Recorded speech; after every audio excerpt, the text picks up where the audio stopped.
beses akong nakiusap sa'yo. Hanggang ngayon, hindi mo pa rin ako tinatantan. Hanggang ngayon, hindi mo pa rin tinatantanan ang asawa ko. May pa-text-text ka pa? Ang kapal ng mukha mo!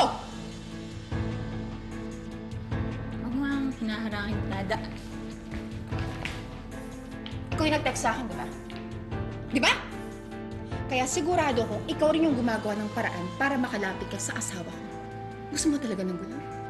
Sige! Bibigay ko sa'yo! Gusto mo ng gulo? Wow! Wow! Empty words, Monica! Pwede ba, ha? Hindi ako makikipagsindakan sa'yo, kaya kung pwede lang bumalik ka na sa boring mong bahay. Baka hindi mo alam, ha? Boring ka! Kaya nga si Adrian naghanap ng excitement sa iba. Teka nga, bakit ka ba nandito? Hindi mo pa rin ba natatanggap? Ha? Na naging akin si Adrian, ha?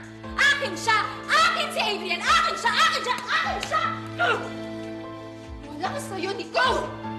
Akin lang ang asawa ko!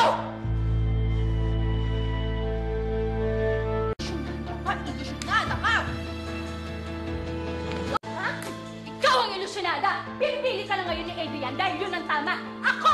Pinili niya ako noon kahit mali. Ang dami niyang pinaglaman at tinalikuran para lang makasama ko. Kaya mas mahal ako ni Adrian kesa sa'yo. Ah!